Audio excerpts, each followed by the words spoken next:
Welcome to the Troy Kearns Podcast. We talk all things real estate, business, and entrepreneurship. Today, I've got one of my students from Louisville, Kentucky, Josh Clark. Josh is a dynamic dude. He owned a car business. He still owns a boat tour business, and he's a real estate investor. Josh, tell us a little bit about yourself. Welcome to the show. Thanks for having me. Basically, like you said, I grew up in Louisville, Kentucky. I've lived there my whole life. Way back when, fresh out of high school, I was doing construction with my father. That really taught me a lot of the basis, the groundwork for everything that I'm doing now. Right. I did that for years, doing trim carpentry. We had a kitchen cabinet shop and everything like that. Wow. So, basically anything with houses, I know how to do it. I learned from the best. Your dad's really good. He was amazing. He always built me up. He said, I'm better than him because I had a better teacher than he did, so. Probably true. Do you see that to be the case right now? Yeah, in my mind, I always hold him to a certain esteem. So, right. But definitely, the feedback I'm getting from everyone else, they're, it's definitely great praise. Yeah, I've seen some of your flips that you've done, and they look top notch. And I remember early in the program, we'd always have to mute you because there'd be like banging and going on, dang, dang, dang, dang. So that's pretty cool because as a guy who can't fix anything, I'm talking about myself. I'm your maybe your hole digger. Like if that was my job, I'd be like your hole digger. So trim carpentry is really a skill. You have to be super detailed. What did you learn from that? And how early in life did you start learning that? I was around it my whole life. I was going out to the jobs, the job sites whenever I was a kid. So, I was around it forever, but it just taught me the very detail oriented and I don't know. I guess you have to slow down with it. Right. To make it right. I used to walk in projects all the time and I'd look at their work and, I was constantly judging. As soon as I walk in, I'm looking at the crown mold, looking at the baseboard, right. Judging their miters and this and that, and I didn't want people doing that to mine. So, we always put out a very, very high quality product. So is that what you still do?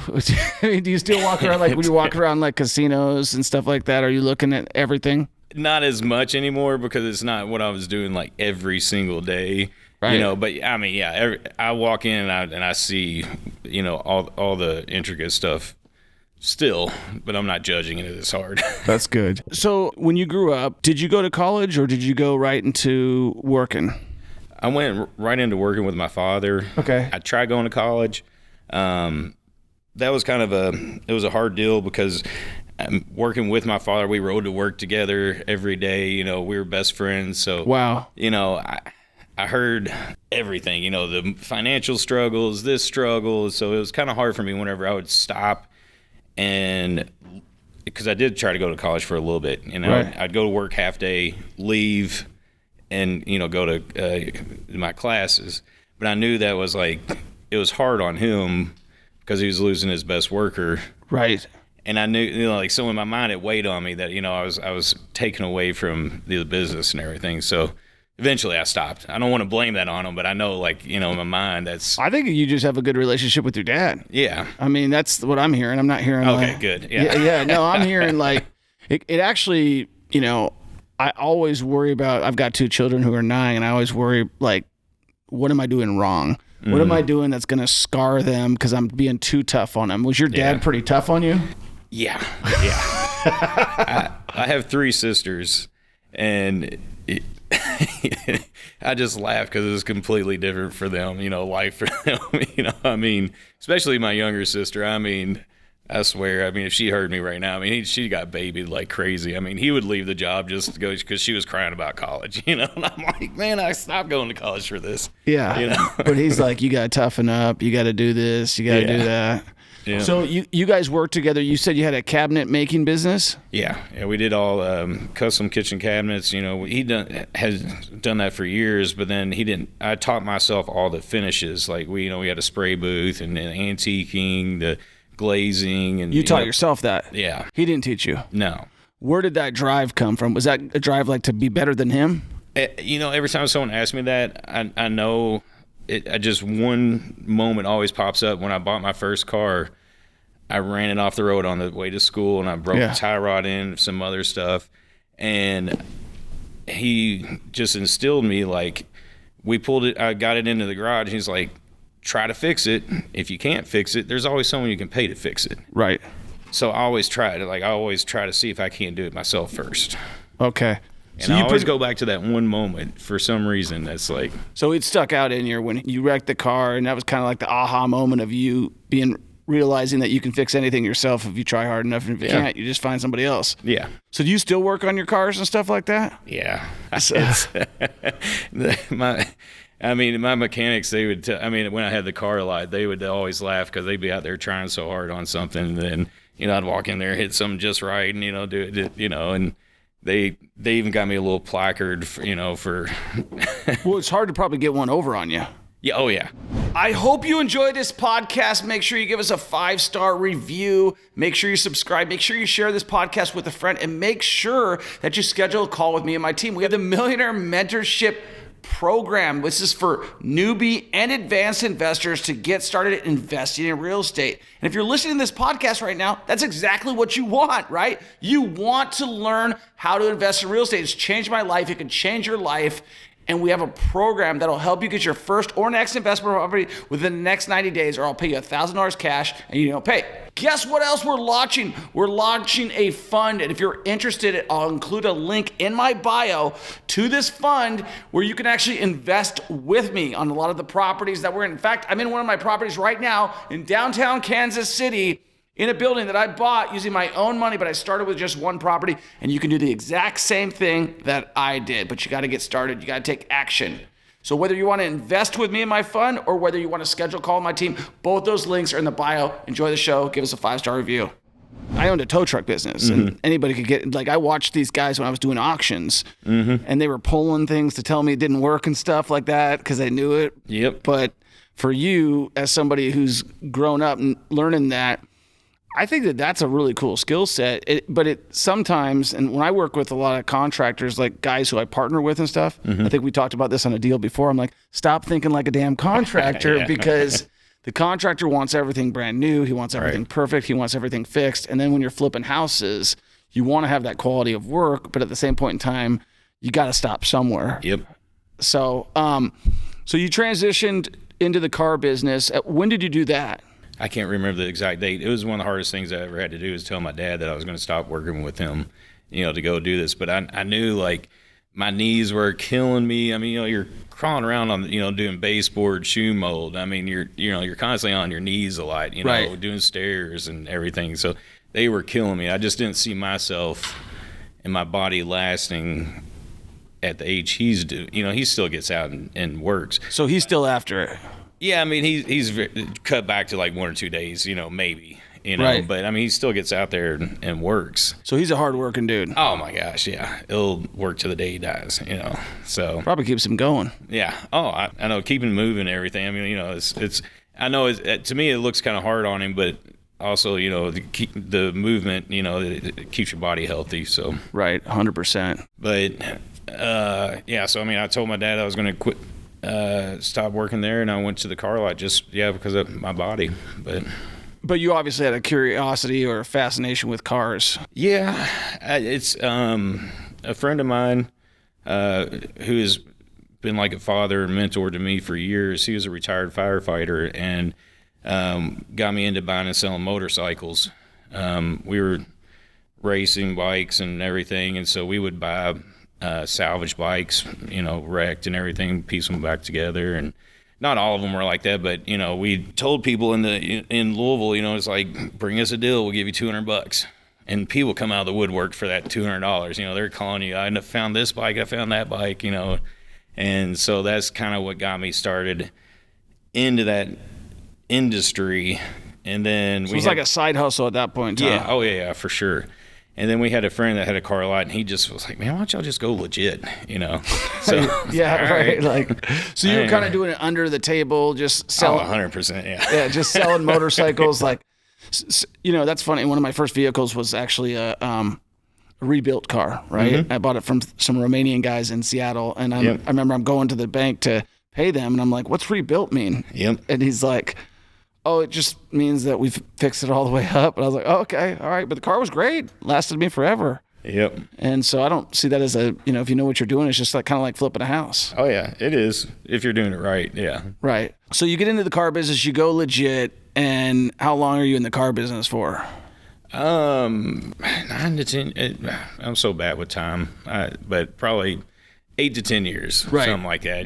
We started out really very small, and then my friend that was the retired firefighter, he's just small time. He didn't want to grow, and he fought that. So I went and I partnered up with another friend of mine, and we had a full used car lot, with service bays and all that and everything. And we quadrupled in size, and we did that, and then exotic car rentals in Louisville also. Wow. And was it a good business? It could have been. Could have been. Yeah. What do you think went wrong in it where it didn't become a good business?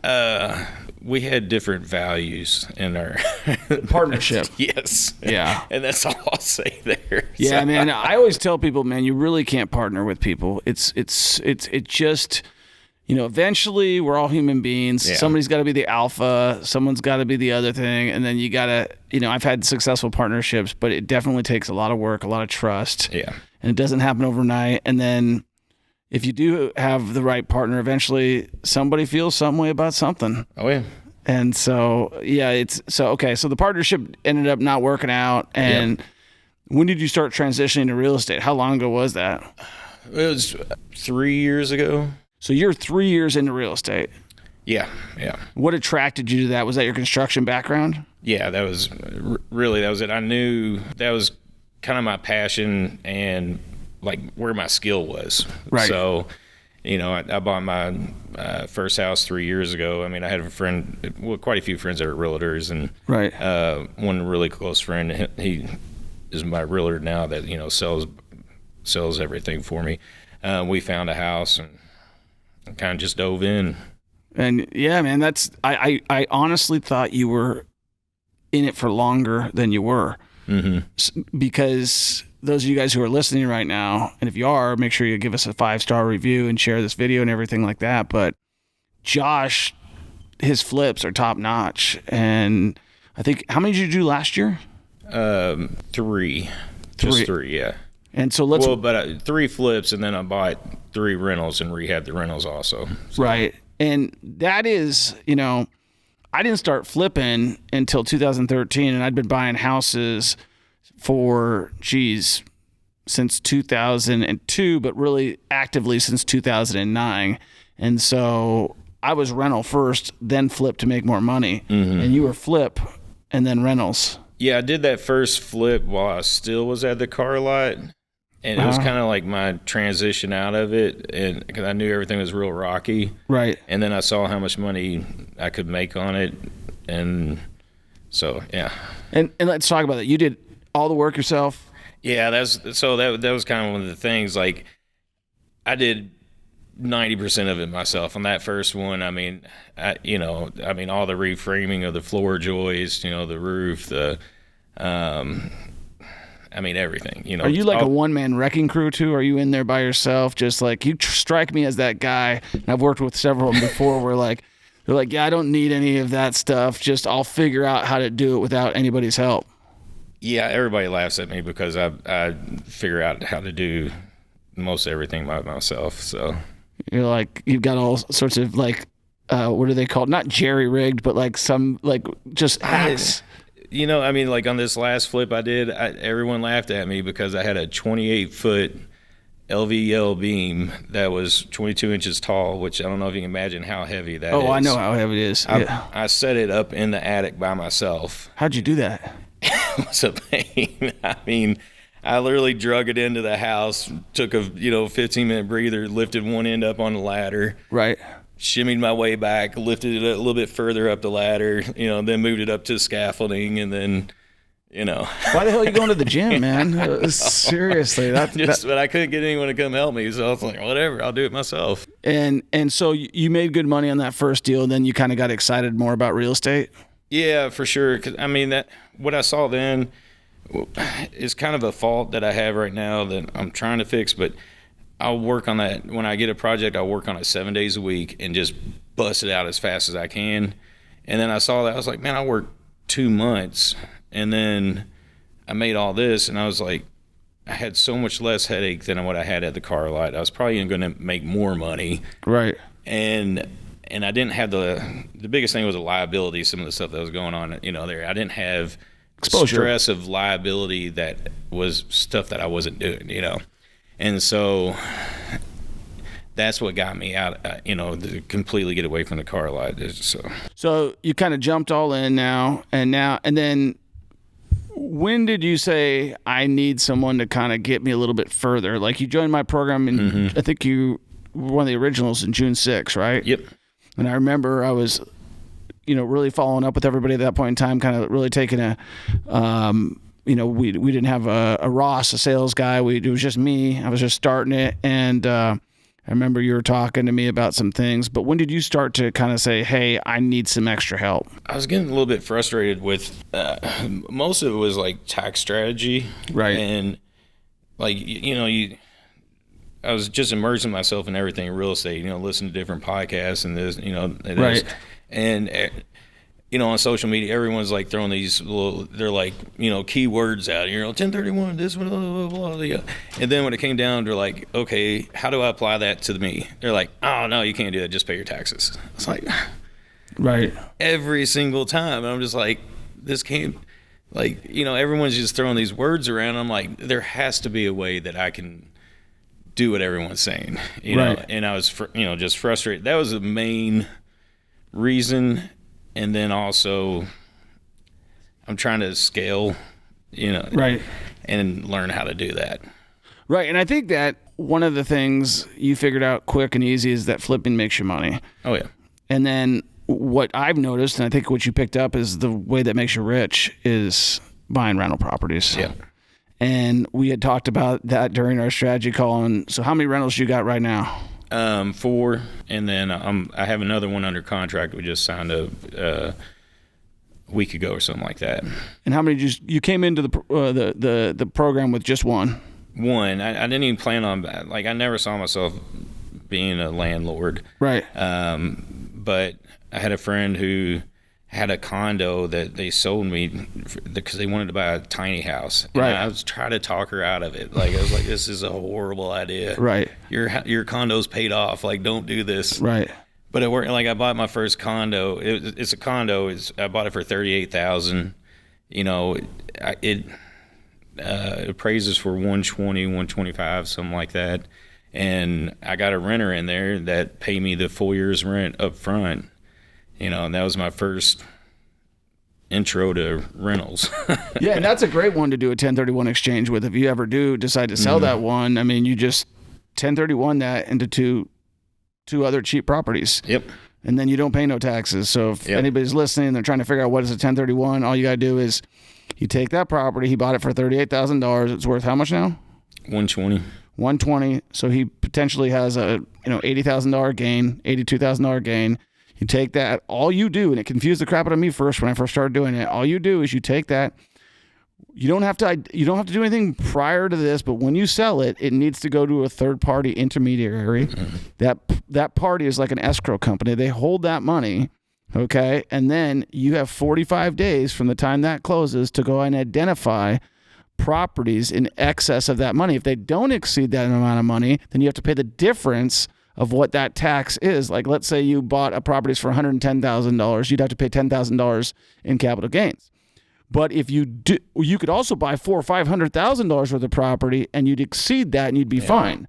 So that's how you do a 1031 exchange. The other thing is, if we're going to talk a little bit more tax strategies, I just want to give you your money's worth just because you're here and everything like that. But the other thing is, and this took me a long time to figure out too, is because you're right, everybody puts out these blurps and you're trying to figure out what's going on. But the other great tax strategy is, as you're scaling and you're buying other rental properties, the way you can get away from paying your flip income is you go and buy a high dollar commercial property or high dollar other, and you do what is called a cost segregation. That cost segregation is simple. You've got a house. This house is, let's just call it a house, but it's commercial property. The house is a $500,000 house. You can do it with the house too. So you can do it with any property, but it needs to be valued enough. You're allowed through the cost segregation study, which costs as little as $200, as much as several thousand, depending on how big the building is. You pay that company. They'll take a 30% loss up front against whatever you did it. So if we did like the owner financing like we did and we talked about it, then you're taking that as a loss against your income, which allows me to take all the money that I made in flips, all the money I made in this, and all the money I made in passive rental income, and I buy more properties. And even if that property cash flowed zero because it got rid of all those taxes, it makes good sense. Oh yeah, I was just explaining this to the taxi driver on the way from the airport because I learned it from you. Yeah, you know? Well, I just want to make sure. He was asking me all about flipping and everything like that, and so that's funny. So let's talk about that. So do you feel like the program has been a good tool for you? Oh, 100%. I mean, I think one of the biggest things was, the house that I bought in owner financing, like I never, ever thought to ask someone to owner finance it.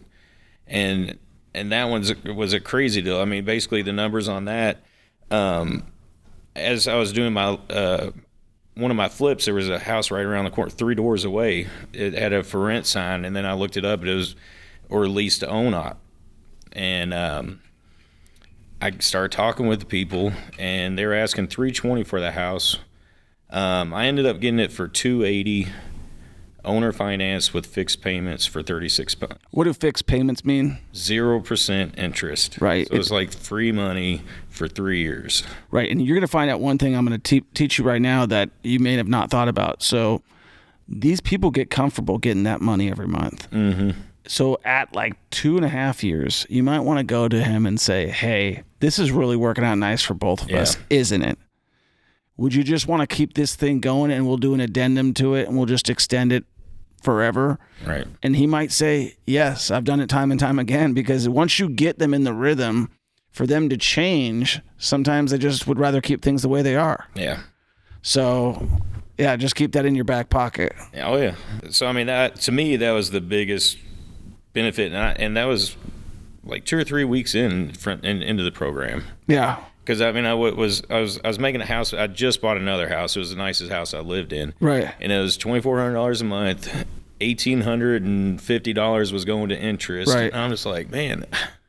And then, so I didn't plan on moving 6 months after I bought right. But I sure as heck did. I moved into this one just to take advantage of the, 0%. Yeah. I mean, and you don't want to say 0% because that's a negative, right? Yeah. Like you tell someone, hey, I'm going to pay you 0%. They're thinking, oh, I'm getting screwed. You say, I'm paying a fixed payment. Yeah. And they're just like, okay, that sounds good. And you would never think it's going to work because of all of our limiting beliefs that like, oh, well, nobody would ever do that. Yeah. But if you don't ask. Oh, even my realtor, he's like, I don't even, he's like, there's no way. And then, we're getting that. So I got $40,000 less, plus he's putting a new roof, new gutters on it. And, so, I mean, it's working out for me. I think it's your charming personality, too. I don't know. Yeah. Plus, also, my next flip, I'm getting from him. Or from the same individual. Now, that one, I'm just purchasing outright. But because his business partners wouldn't do owner finance, but I'm getting it. Whenever I looked at it, I was like, "This was the price I'd like to get it at," and ended up getting it for $5,000 less than that. So, right, and the funny thing is on that is like now you've got a referral business. Now he already likes you, he trusts you, and I think you talked about that on the flip you sold. These people ended up bringing you into. It was a really rocky deal. Yeah. It's hard for me whenever I sell a house not to get emotional about, they're trying to negotiate and everything. Whenever I work my butt off on it, put way too much work into it, But, this one I almost didn't want to go to closing. I was like, screw her. I'm not going to closing. It's emotional, man. Yeah.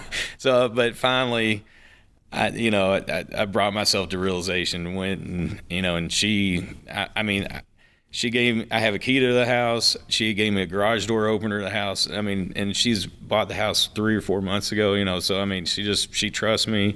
She, just loves me. So for somebody who's listening, who's like brand new to real estate or thinking about getting into real estate, what advice would you give to them? Well, kind of what I was just saying right there, not to get emotional about something, and I still do it. Like sometimes we find a deal, or you think is a deal, and you're like, man, I got to get this. I got to, and you get all excited for it. And if you just slow down and really look at it, it probably wasn't, well, maybe it is as good as a deal you think, but a lot of times if you slow down and really analyze it, it's not as good of a deal as you think, so just try to take some emotion out of it. Right. And is there any other, like, what are your goals, I guess, for this year, like in terms of wrapping things up, in terms of getting things, like, what are your goals for the next few years in real estate? Oh, one thing before we get there. Tell me about this boat business. So you've got a boat business. I do want to touch on that real quick. In Miami, by the way, and you live in Louisville, Kentucky. Yeah. So I met some people from New York. We were down at Key West, and I met a couple down there, and they introduced me to someone else, and he had a boat that he chartered, and 6 months later, after meeting him, me and him buy another boat, and I got my captain's license. So we do. I'm a yacht captain also.